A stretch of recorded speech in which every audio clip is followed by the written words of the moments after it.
అందరికీ నమస్కారం. మన కథలో ఛానల్కి స్వాగతం.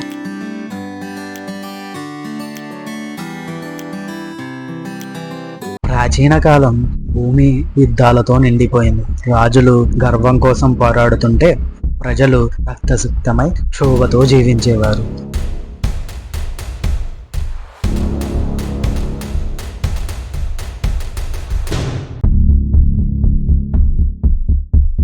అహంకారం, లోభం, ద్వేషం అగ్నిలా వ్యాపించాయి. ఆ అల్లకొల్లాలను చూసి దేవతలే బాధపడ్డారు.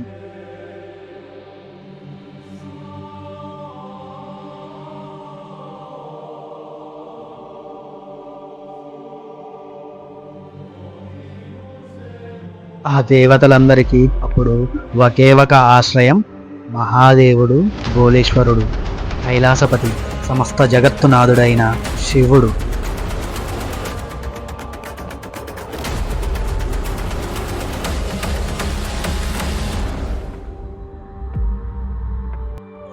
మానవలోకానికి శాంతి ఇవ్వాలని శివుడు సంకల్పించాడు.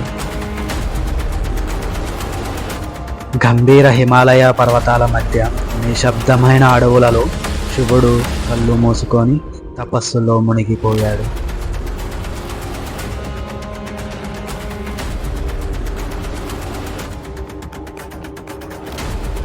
ఆయన శ్వాస ప్రకృతితో ఏకమైంది. ఆయన గుండె చప్పుడు సృష్టి తాళానికి లయమైంది. దివ్యశక్తి అంతరిక్షమంతా వ్యాపించింది.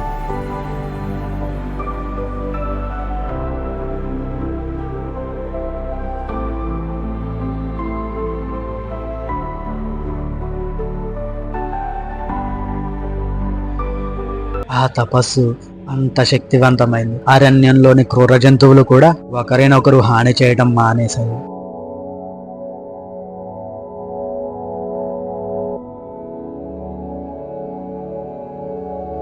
గాలి మృదువైంది. నీళ్లు ప్రశాంతంగా ప్రవహించాయి. మానవలోకంలో శాంతి విత్తనాలు మొలకెత్తాయి. రాజులు తమ ఆయుధాలు దించి కరుణతో ప్రజలను పాలించడం మొదలుపెట్టారు.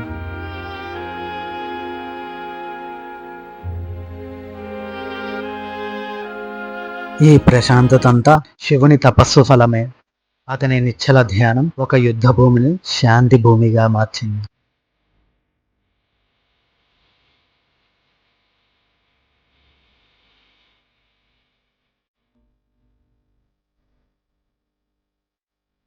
శివుని యొక్క ఈ తపస్సు మనకు తెలియజేసేది ఏమిటి అంటే, నిశ్శబ్దంలో అపార శక్తి దాగి ఉందని, ధ్యానం ద్వారా ప్రపంచానికే శాంతిని ప్రసాదించవచ్చని. శివుని యొక్క ఈ తపస్సు మనకు తెలియజేసేది ఏమిటి అంటే, నిశ్శబ్దంలో అపార శక్తి దాగి ఉందని, ధ్యానం ద్వారా ప్రపంచానికే శాంతి ప్రసాదించవచ్చని.